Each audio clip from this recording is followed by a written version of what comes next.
Welcome to the Range Podcast. I'm Ricky Bruley, and with me is Jake Hollywood Iverson. Join us at the Archery Range, where we'll tell stories from the hunt, discuss technical bow shooting tactics and gear, and pick the brains of some of the most successful people to ever shoot a bow. Whether you're about to shoot that X for the win or send an arrow at a trophy buck, this podcast is for you.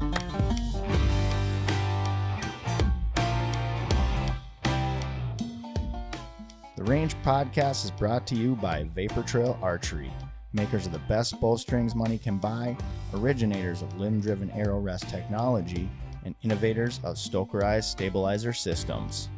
Basement, he would strap a 5-pound dumbbell, or barbell or whatever to his wrist, and he would just sit there and just hold like this. Well, I think it eases your mind if you can just hold on the bullseye without pulling. Like, cause you get like that anxiety of like, I want to pull the trigger, 100%. And in 5, 4, 3.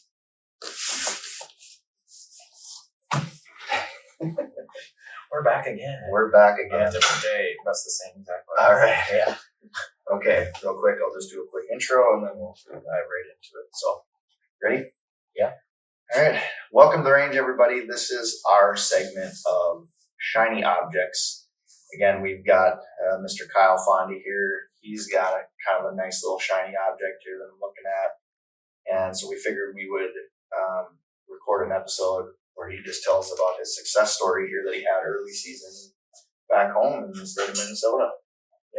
Yeah. I mean, the last 5-6 years, I basically haven't started bow hunting until mid-October, just because there's just more daylight movement generally. Yeah.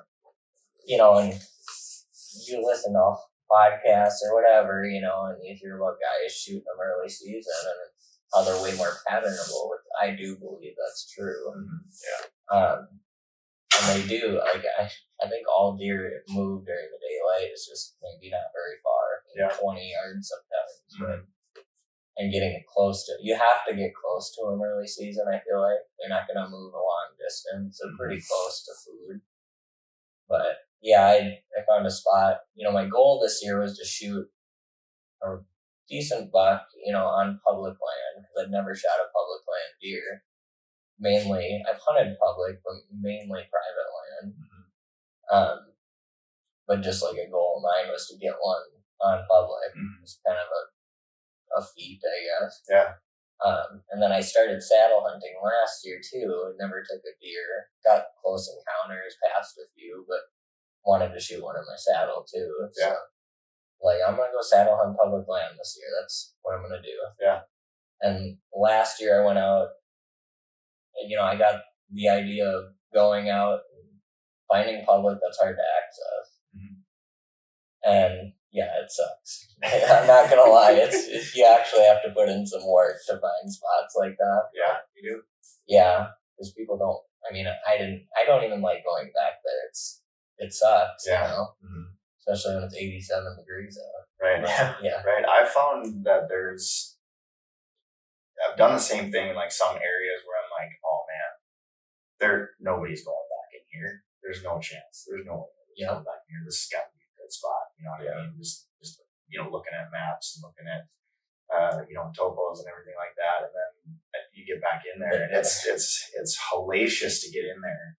And anybody who's gone through like the big woods of Minnesota, you get through some of that thick. Oh god, it's like Bucks probably could be compared to the alders of Alaska. I mean, it is absolute nightmare. You get into the swamps and everything like that. And yeah, I get back in there and I'm like, okay, find a spot, set my stand, you know, hang out for the morning.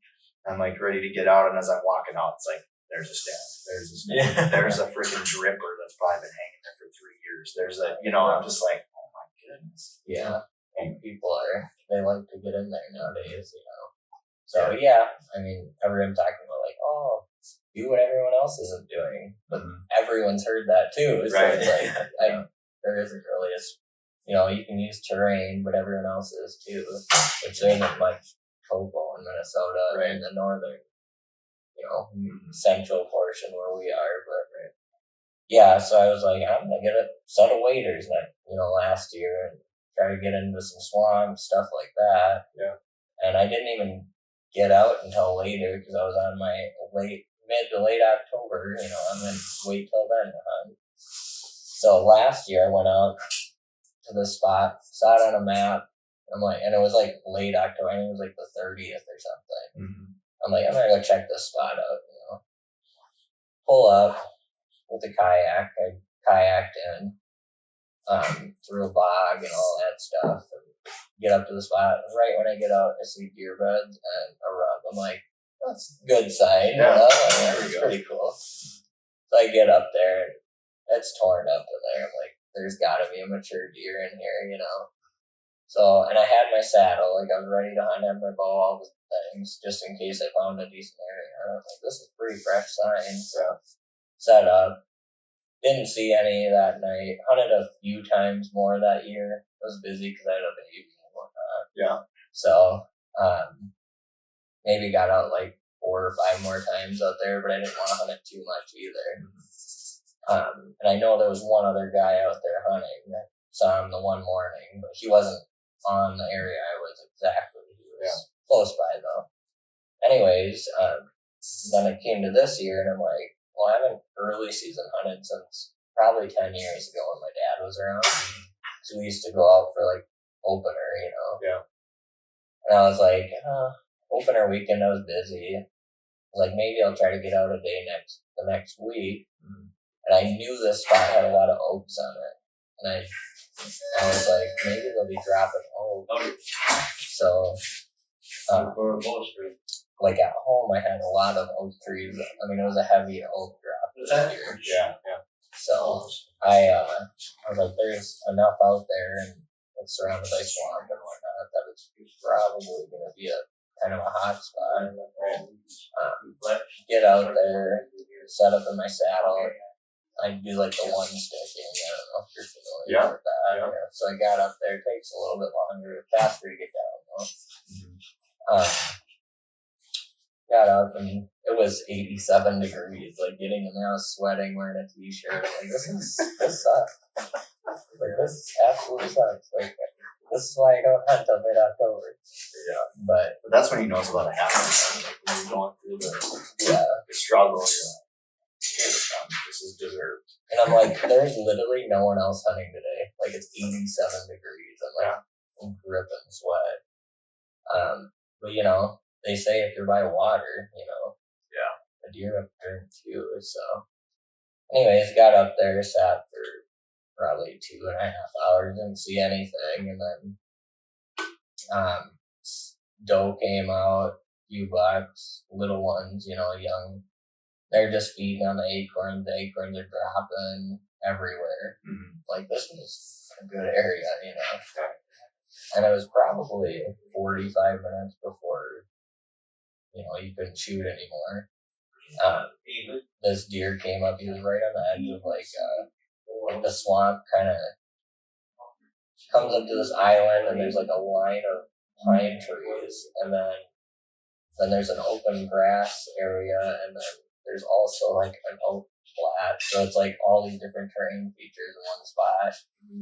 It comes right up like where they all meet. Comes up, walks in, I'm like, it's a nice one, I'm like, I hadn't shot a deer at this point in 5 years. I've been passing them or whatever. And I'm like, it's public land, like, this isn't an issue for public. So, so I let it fly, double one, and of course at this point, I'm like, well, obviously I got like a half hour still in the light and whatever. And so I go to drink some water, and my bladder's like, my water bladder, my backpack's empty. I'm like, oh, shoot. And it's like, I have water in the truck, but it takes like, I don't know, maybe 45 minutes to an hour to get back. Yeah. If you're fast. Oh, man. So I'm like, I might as well just stay out here. I'm like, I'm gonna like order this deer out here and pack it out in my kayak with game bags and stuff. And I'm like, I go and get the deer. He didn't go very far, but like 45 yards or something. Mm-hmm. And I'm like, it's still 85 degrees at this point. I'm like, drenched. and I'm like losing water. I'm like, dude, I have nothing to like replace right now with all this sweat. So get the deer, start quartering it, and then I text the wife because she's worried I fall from the stand or the tree or whatever. So that at least eased her mind a little bit. But I'm like, I'm also out of water, So then she's like, dude. I was like, I don't know if I'm gonna make it out of here. And then she's like really freaking out. And I'm like, I'll make it out of here, but like it's gonna be rough. Yeah. She's like, you can't be saying stuff like that. Well, what if I need you later? I guess. Right, yeah. No, I'd call a buddy or something. Yeah. Anyways, so yeah, I quarter and I get like half of it quartered, and then I just lay down. I'm looking at the stars. I'm like, what the frick am I doing? What? Just laying next to this half quartered deer. I'm like, just laying here. Like I can't move barely. Dude, that's why we went to probably like 8:30 at night. It was later, yeah. I don't probably 8:30, yeah. How were the mosquitoes? They weren't bad for some reason. Okay. I don't know. They weren't that bad. That would have been also a little bit faster. Yeah, that would have been another element of pure insanity, right? Yeah. Like just getting zapped by mosquitoes while trying to quarter. Well, and you're like, it's 85 degrees. I gotta get this thing out of here, right? Yeah. So that was part of my thought too. When I shot it, I'm like, it'll cool down a little bit, but it's still going to be like 70 degrees at night. Yeah. So I'm like, I got to get the deer out of here. Yeah, got to do it. So, yeah, I get it quartered, get part of it to my kayak. And I'm like, if I hang it, I might lose just a very outer layer of meat if I leave some of it for like the back, one of the back and one of the front quarters for the morning. Which I ended up having to do. I literally would have died. I kept trying to get that thing out of there. Yeah. Which I came back the next day and got the rest of it. But yeah, I got that out. And I'm sitting there, get to the kayak, and I'm like dying at this point. I'm like splashing pond water on my face. Like I'm like, I need water on my body just to cool off. Yeah. Hoping some of it gets in my mouth and kind of not. So I don't get like a stomach bug. But I was like, I wouldn't be too mad if I was throwing up tomorrow because I need water right now. Yeah. It's better than dying. So, gosh. anyways, yeah. So, and I actually dunked my head in the water in the pond, and like I gotta get out of here. Yeah, good time. Just I don't even know if how much of this is sweat versus pond water. Smelling like a dog. Yeah. Anyways, so then I get out. It takes me like a while because you're doing it in the dark going back. You got your phone map or whatever, but you're going through a bog and it shifts and it looks different based on the wind. So I'm like halfway through the bog section back to like where my truck was, and I lean over to put water on my face again in the weeds and water, and I drop my headlamp in the water. Oh no. Yes, and I'm like, oh, it should be right on the bog, right here. Like looking, I cannot find it, dude. I'm like, oh God, and I don't have my backup one I usually bring. So then I got my phone. I'm like trying to like one leg this kayak, holding my phone with the deer, trying to get out of this bog at like, at this point it's probably 9:30, something, 10 o'clock, and I'm like, oh my gosh. I'm like, dude, what am I doing? So anyways, I ended up getting out, chugged 2 bottles of water when I got back to the truck. It's probably the best moment of my life. But no, I got a deer, I just want water. Yeah, it was. So anyways, yeah, I got it back, went home, came back the next morning right away. Yeah. Got the deer out. I basically had to take the outer layer off. I mean, they hang deer for days, sometimes weeks, in the right humidity and temperature, but you might just lose that very outer layer and you can just fillet right off. So I did lose a little meat, but not what you'd think. I think people are like, oh, if it's 80 degrees, you're going to lose like half the deer. And it's like, it doesn't spoil that quickly, Yeah. It does spoil in the outer layer. Well, and there's probably a certain amount of like bacterial growth that starts fairly quickly. Yeah. But that's not always necessarily a bad thing. I mean, that's how meat gets tenderized. Yeah. To a certain degree. Yeah, that's how they do way it. off. But, no, I think that is like because when they hang deer, like they hang them for a few days, so it gets more tender. Right. Yeah. But yeah, you do lose a little bit of meat hanging. They do it with all kinds of meat. Yeah. They just cut the outer layer off, and then the inside, the bacteria can't get that deep that quickly. Yeah, it's just like dry aging steaks. Exactly. It's Yeah, the same concept. Yeah, so you get a little growth on the outside, lick it off. My wife's like, dude, I'm not eating that. I was like, well, me and the kid will eat it. She's like, you ain't feeding that to the kid. I'm like, well, let me try it first. Hey, I haven't died yet. So. There you go. Oh. Yeah, the likelihood that you would actually die. Yeah. No, you might might get a little stomach. Yeah. Yeah. I mean, I didn't. And yeah. So I guess if you're worried about meat going bad, you have a little more time than you probably think. Yeah. Yeah, and I think for deer too, usually it's the fat that spoils the fastest. So like when it comes to deer, you're probably in better shape. When it comes to like bears, that's kind of a different ballgame, especially too if you want to keep the hide. Yeah. Because like the first bear that I shot, I lost the hide and it started slipping almost immediately. Yeah. We were up at Big Lake. Yeah, you're way. And there was no chance we were getting it on ice anytime, quickly. Yeah. And so I lost that hide and all the slipped. Yeah. Wow. That's, I guess I could show the deer. I was gonna say, hold that thing on. Skull, but here's the deer, I guess. I don't know where you. Yeah. Let's see. Yeah, that's good. That's pretty good. Yeah. So I don't know. Put it up to the camera over there. Yeah. So. Yeah, it's a good buck, man. Yeah. Definitely worth the effort and the struggle and all that. It's not my biggest deer, but it's the one I'm the most proud of. Yeah. Because of what I had to go through to get it. Absolutely. No kidding. Anything on public land to begin with is a trophy. Even if it's a doe, these days, like you said, so many people are pounding it, but it's like, it's hard to get on it. And I was kind of on the same rip this year where I'm like, I usually don't do early season, but it's like, I want meat sooner than later, so just going for the does, wanted the recurve thing. But that's kind of what I was seeing too, is like, I can consistently count on my deer being, at this spot at, X time with X wind, whatever. And of course, none of those wins happened when I was, hunting early season, but there's definitely something to have in that like summer pattern yet where there's smashing acorns. Like, I think they can be as killable in the very first couple of weeks as they can be during the freaking rut when they're stupid. I think they're easier to kill because they're alone. A lot of times they're alone.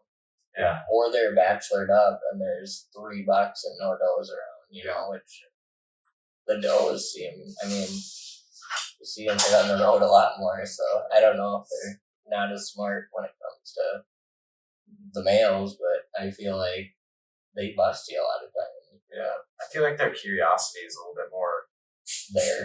Yeah, exactly. Earlier on, or even pre-rut, like once the does go hot, like what happened to me last weekend. It's like I watched that stupid deer for 3.5 hours, 80 yards away from me, running a doe for that whole time. And for fun, I carefully was throwing grunts, bleats, freaking. I finally was like, let's try rattling, like when he was all back in the brush. Mm-hmm. He didn't care. All he did, anytime he heard the grunts, like after that rattle, oh, here's a new tree, let me rub on that. Here's a new tree, let me scrape under that. Like, they just, once they're on those does, they're hard to freaking break off of. Early season catching. They're more patternable, but they're also, you have to get closer to them. I feel like they don't travel the very range far. is not like far. If you don't know where they're bedding or feeding, like you might as well not go in there. You have to know some idea of what food source they have and where they probably are bedding. Right. Yeah. Otherwise, you're gonna blow them out of there. That's so sick. You're able to get it done. Like we were talking. It's like, you stop in, but it's like, that's awesome. You got it done that early. I've always dreamt of doing that because then I can do all the waterfall hunting I could think of. But now you're sitting here while we're all like, oh, it's in the stand. And you're like, yeah. Like, I know all my buddies are rut hunting, and I'm like, I miss just being out there. Yeah. Like, you get me all fired up now. I'm just like, I've got all these spots that, on public ground. Yeah. That, we go out and me and Emma do a lot of mushroom hunting and stuff like that. So I come across these spots where, man, this looks like it'd be a really cool spot to to hunt, you know what I mean? But I haven't done enough of the work to find out, and I have never gone there during the hunting this season to see if there's a lot of pressure. Right. But now I'm just like, you got me thinking, I'm like, man, seriously this weekend, like on Sunday, I'm thinking about throwing my saddle on a pack and going up to this one spot, just going in blind. Just get up there. Dude, it's so just to fun get there. though. Like the trail cameras are awesome for like patterning deer, but like when it comes to going into a spot and not knowing what's there, especially if there's sign, and just you're like, it could be anything. You know? Yeah. It's kind of fun not knowing too. Yeah. So, and I get even more fired up just thinking about the dates right now, because aside from my velvet muley that I killed in North Dakota, every other buck I've killed has been in between November 14th and November 25th. Yeah. I mean, if I had to pick like a time of year to hunt, like for the biggest mature deer that are moving, it's going to be like right around December 1st for me. Yeah? Right on. Yeah. I think because there's not very many does that don't get bred the first time. Mm-hmm. So if you're in an area, especially with the higher deer density, where there's a lot of does, your percentage, if you got 20 does in an acre, or, 30 acres, let's say. Yeah. Versus an area where there's 5 does per acre, you might have one doe that doesn't get bred in that group of 5, but you might have, 3 or 4 that don't get bred in the higher deer densities, Yeah. So then you have 3 does running around in heat, and that buck's like doesn't have many choices. You know? It's that trolling period. Yeah, it's like kind of a desperate mode. Yeah, they travel the farthest, I feel like, at that time. I would agree. In daylight. Yeah. The only thing keeping my head in the game for stuff that happened last week, and I won't talk about this, but it's just like knowing, like you said, 15th through 25th, like obviously I'm still going to go. I'd go any other year this weekend. But then that was kind of my backup. That's kind of what I'm falling on, is that December 1st. Like the first week of December, they seem to, like you said, desperation mode, or like they're running. So, in the last couple of years on private land and a public hunt that was allowed to run cameras, like some of the biggest deer that I was chasing, December 4th. And I'm like, what the hell? That's literally like prime time, because it's like 28 days after the first heat cycle that they go in again. Yeah. But there's way less. They all go into it on the first one. Right. So there's so many deer to choose from. They don't have to go very far. Just push one into a swamp, breed them, and then that's why you get that lockdown period, because you're like, I haven't seen this deer for 3 days or 4 more. It's because they push a doe over here, bred her for like a day or 2, and then there's a doe over here, and then just push her over into a different swamp. They don't have to go far. Yeah, and I think that's where my cameras are at. I don't want to live on cameras, but it was consistent pattern, when they're coming by, and now it's like slowed down. So I think they're kind of at that stage where they're a little more locked up. But on top of it, I mean, like looking outside, it's gonna be like 62 today, which is weird. Minnesota in November, today might be a record high. So I mean, that doesn't help my ambition of going, but I mean, it's supposed to be like 60 something today. 87. Yeah, 87. True. But it's also gonna drop down to like 40 as a high tomorrow up north. So also you got to think about last weekend. It was in the teens to 30s for highs. All the ponds are froze over. There's not much water source. There's no snow. They're running. They're dehydrated. Right. Now all those ponds are melting, so it's been warm the last few days. If you get on water, you're probably gonna find deer. Yeah. Because they can go a while without drinking. I mean, they get a lot of water from their food too. Yeah. But they ain't eating very much in the rut either. So, I mean, I would hunt over water. But there's something to be said about those saddles, though. I just was thinking about that too. Just having that man diaper. You can be so, you can accept everything's so accessible. It's just like, if you want to change or, run into those swamps, it's like, you can just without dragging a stand in, Yeah, I mean, and it's not like you have to put in more work. Like you have to like learn. It takes time to learn how to use ropes safely. Yeah. You have to learn how to use different devices if you're gonna use like a rappel device, or some knots. I mean, some of the knots are pretty complex. You have to learn. Yes. Mm-hmm. I mean, it's not like you're just going out. A lot of people don't like the saddle hunting because they're like, oh, well, these guys they can go anywhere they want, people get mad about it, because they don't know how to do it. Yeah. And it's like, we'll learn it. It's not, it takes effort still. It's not like you can just pick up a saddle and go. Like, you have to watch a lot of videos.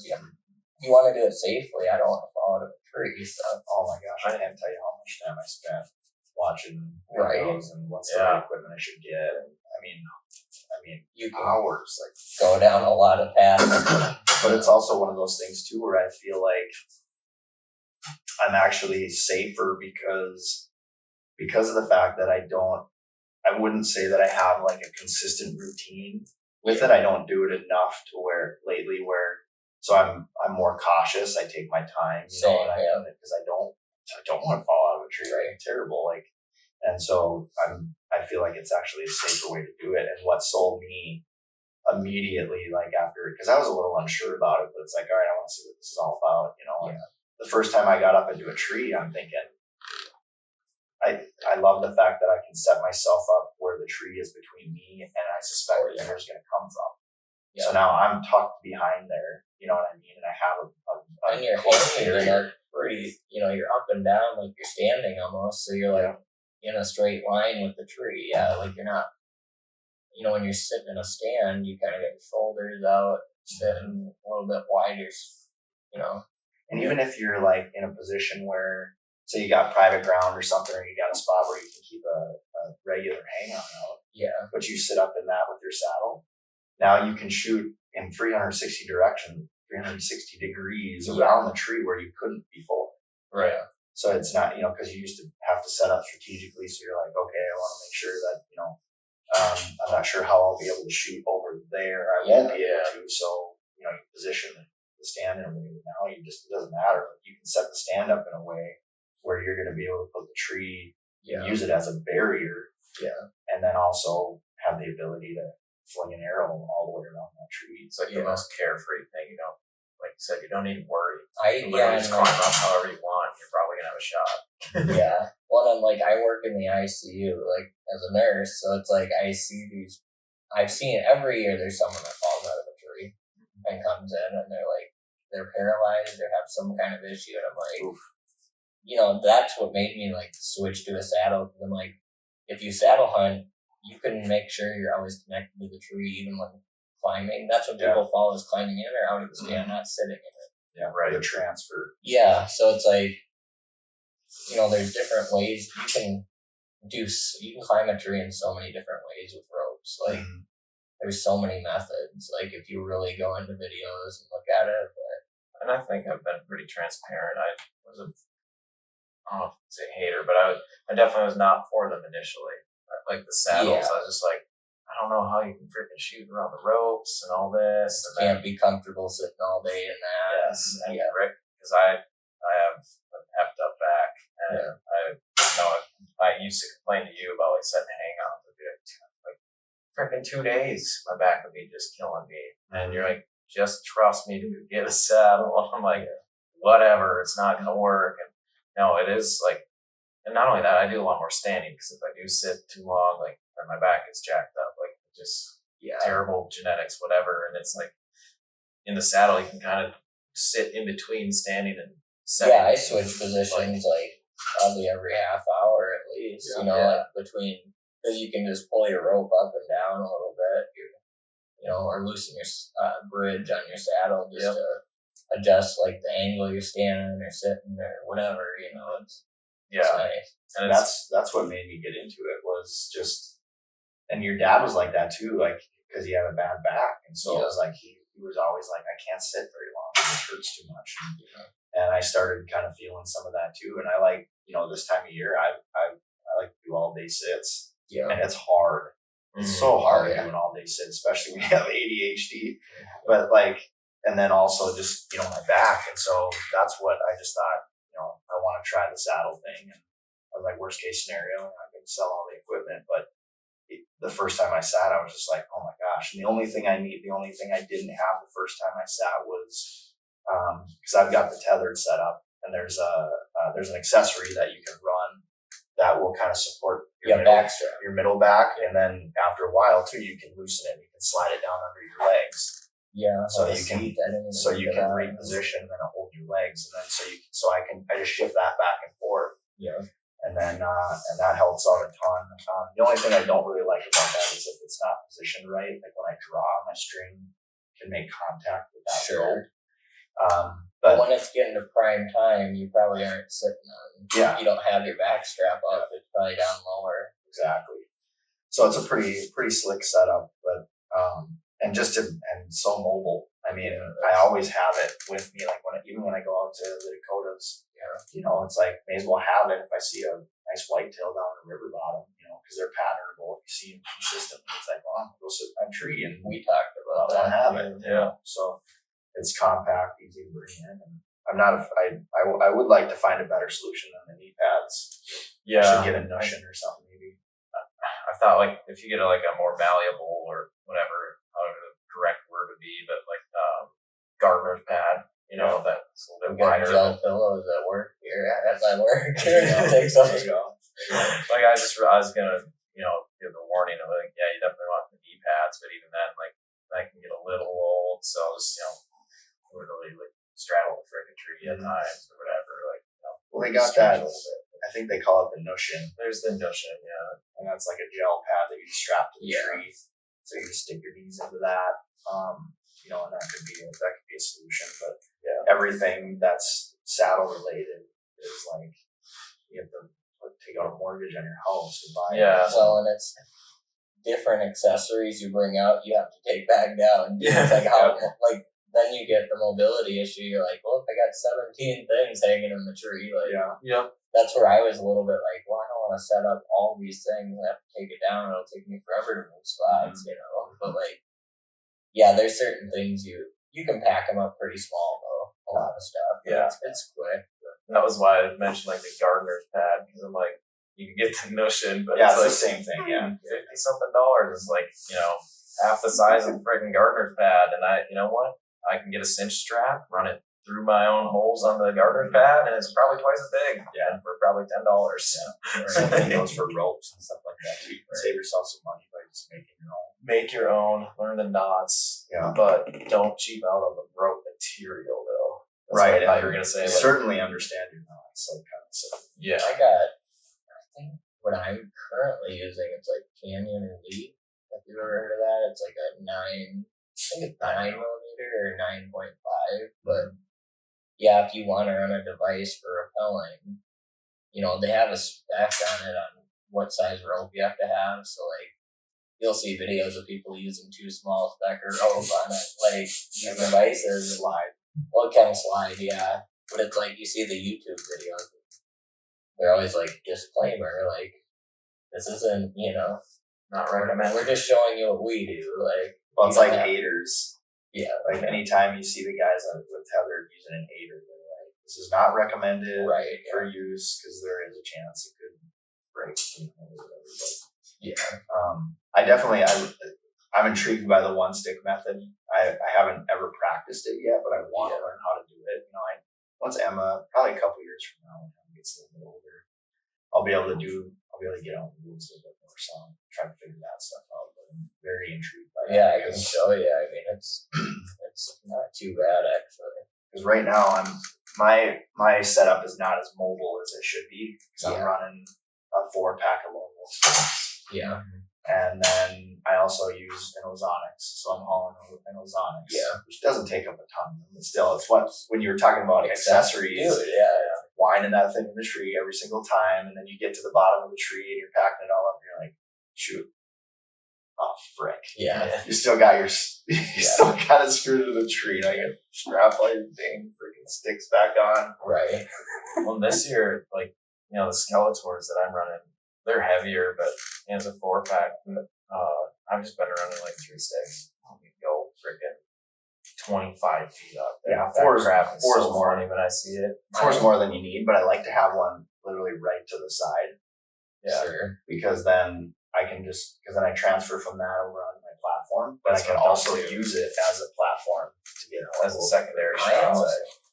My thought after doing the one sticking is taking a one stick and then also bringing a regular stick, because my one stick has a platform on top, like a little platform. Yeah. Okay. So you literally that's all you have. You don't have a platform. You just have your stick, and that's it. Yeah.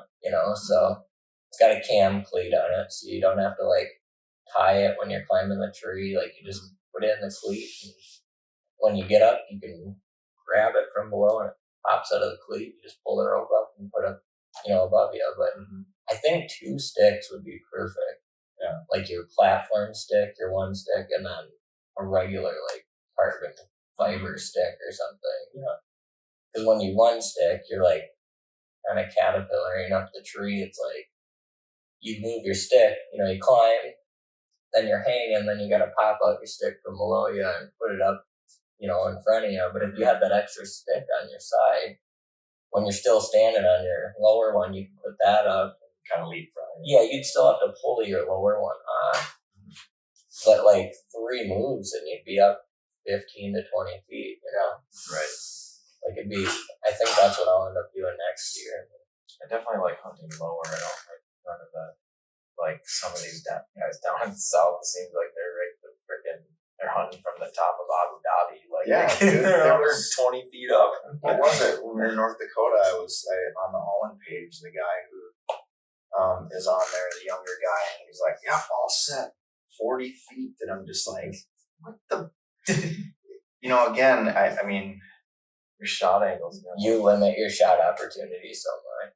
Yeah, and I guess it just kind of depends on where you're at. But, I mean, I actually like to be kind of a little bit lower anyways, because then it keeps my outline within the canopy. The silhouette. Yeah. Because otherwise you start getting up so high. And I didn't realize it until one year, Hughes and I were bear hunting. Yeah.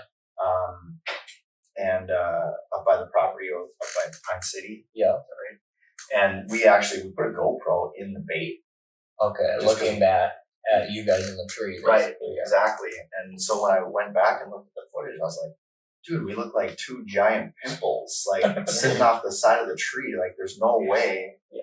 I mean, there's no way we can hide that. Like, every little bit of movement is going to get seen. Yep. And, we still weren't even all that high. We were maybe 20, maybe 25 feet, because we were stacked in the same tree. So yours was below me and I was above, the camera. On early season, you can get away with being a little higher because you got leaves. Foliage. But later in the season, it's like, getting up high is a little risky, but also if you're in a saddle, you're using that tree too to like take away your. Right. Exactly. Even so, I was talking to Jeremy Dinsmore, that had a podcast, and he is pretty heavily involved in reps with tethered, and I was talking about my bear hunt north, and he goes, what you could do too is if you wanted to hunt a little bit closer to the ground, he's like, you could literally just set up almost on the ground. Yeah. With your saddle set up. Running 5 feet off the ground. Yeah, and then then that way now you've got the tree between you and the bait. So you can use that as to kind of block your outline, and then your shot, you just poke out a little bit. Just a hanging bait for the bear. Yeah. Put a bunch of jelly donuts stuffing on yourself and just But I was like, that's actually a great idea. Yeah. You know what I mean? Like, because then you can still get that down low view or whatever. But your shot opportunities you're nice and level with them. So I gotta remember a saw this weekend, because this tree that Katie and I have been kind of sharing is 2 oaks right next to each other, but the one I'm in, I'd ideally be behind that tree. Mm-hmm. But there's this stupid like cluster of like little branches, and I'm like, damn it, like I want to stay. Your cam hit or something. Yeah, even my head, because I want to stay at the 3-stick height, and even then 3 sticks you can go really wide or really short. I want to stay a little bit lower, just because again, no trees have leaves left, and if I can get on that side, scrape is right there then, and I have way more backdrop, it's way better, but I keep forgetting the saw. So like last weekend, same thing, it's dark and I'm climbing up, and I stand up and I can't come back down. Hit my head on the damn branch that I can hit my head on. Like, if I can just get that out of the way, I can finally sit on the right side. But having saddle, being able to move the tree between you and where you're expecting it, like doesn't limit you at all. Like there's so many shot angles, it's crazy, right? Yeah. Which saddle are you running? It's the Woods Outdoors. 8 Canyon, I think, is the company that sells them. Okay. Like, I think the guy that made the saddle was like, he just made it like personally, you know, and then it was super comfy. So like, they bought it, you know, and started selling it from him. But it's like Woods Outdoors, I think. Okay. I don't remember the exact model, but right. There's only one on the 8 Canyon site. I think it's the only Woods one they have. Yeah. They have their own too, but sure. Yeah, it's comfy. I like it. What's the stick that you're using? The one stick? It's actually 8 Canyon's one stick. Too. Yeah. Yeah, it's got the platform on top, and then it has, I'm trying to think if it's I think it's one more step below it, and then I have a 2-step leader. Mm-hmm. So it wraps up really small. It's probably only 16 to 18 inches tall, sure, with the leader wrapped up on it, you know. So I literally just strap my rope to my backpack on the outside, and then I put my stick right on top of that and cinch it down, and I'm not blowing, I'm carrying it in the bow. Mm-hmm. Nice. Yeah, and it's actually probably the same weight as my spotting scope, maybe a little bit more, you know, so it's not like way more weight than when you're hiking out west. Yeah. It's not bad. It's awesome. All packs up, so you can have a million accessories. You're right. Yeah, you got me all fired up now. Of course, when I bought my setup, it was just a saddle, right? So there was like no pouches or anything like that. So I bought the 2 pouches. And I got the 11 mil ropes, and I went out one time with those, and I was like, I told Hollywood right away, I was like, get the 8 mils, don't mess around with the 11. Those are too, and you're like fighting to get them out, you know, and it's like, and then it was the year after they came out with that newer model. I can't remember. It's probably, 2 models ago now at this point, but it had the pouches kind of built into it. Sure. They were flatter. They didn't kind of stick out like the ones that I have, but yeah, just that it's crazy how, what's that company that we were hanging out in at ATA? Arsenal. Yeah. They have some clean looking stuff. Oh my gosh. Like I was looking at their gear and I was like, holy cow, they took it to the next level. Yeah. And you pay for it, but and now I'm starting to see their ads and stuff and publications and all that. So they must be really pretty good. But their gear looks pretty spot on. Yeah. It's like one of those tingly things. Like everyone seems to make something cool and whatever. Like that's like one where you can grab something from this company, that company, make a whole nice looking setup. The Arsenal's just like clean. Yeah, well, like with the tethered stuff, their platforms are all cast aluminum and stuff like that. But then you look at theirs and it's all machined out. And it's just clean. These heavy duty spikes that stick into the tree, and you're just like, oh my god, that thing is deadly. Yeah, I still like my trophy line one. Like I was telling Kyle, like it has that little cantilever like foot pad, so you can help push it in your stick when you're setting everything. What do you call it? Platform. But then they also leave it on there, so you can you're at the angle, you can put your one boot up on it. And it's just like another little step. And I've used it, put my little toes on it, and whatever. It's kind of nice. I definitely want to get a new platform because the tethered one that I have, like if you don't have it set just right, and you're just 1 foot on it off to the side, like I've had it tip, and it doesn't come out, but it's like full freak. Yeah, you bump up your pants, because you're like, holy crap, you know what I mean? And if that happened to me when I got full draw and gear, I'd be mad, Yeah, so, that trophy line one, it took a lot of trust when I first started, but you can walk around all sides of it and stand on it, jump on it, dude, this is gnarly, never on a hang-on, and you see yourself pushing on the side of the hang-on, that thing's gonna kick out for sure. Mm-hmm. But on these little platforms, they just bite so well, and the trophy line, I'll just be hanging out on the side of it, or this side of it. I feel like a monkey up there. Yeah. Spider monkey. Hanging from the tree. All right. right. Well, I think that brings us to the end of this episode. Kyle, thanks again, man. Really appreciate you coming in today. It was awesome talking with you and catching up with you this season. Yeah. Don't be a stranger. Come on in anytime. We got your back. And great deer, great story. So that's awesome. So yes. So thank you to Gaylord Fokker for making it in today. We appreciate it. I had to say it. But yeah, so if you all want to watch the video version of this episode, you can head on over to the Vapor Trail YouTube channel. I just hit puberty, and you can also check us out on the Range Podcast on Instagram and on Facebook as well. Don't forget to check out Vapor Trail Stokerized on all social media channels. And I think that's all we got. So with that, we're going to pack up our bows and arrows. I'll be waiting for you in the range when you grow up. Okay. Peace. Thanks, everybody. Vapor Trail is now offering an exclusive discount to the Range Podcast listeners. Enter promo code TRP15, that's TRP15, at checkout for 15% off VTX bowstrings and Vapor Trail and Stokerized branded t-shirts, hats, and other gear.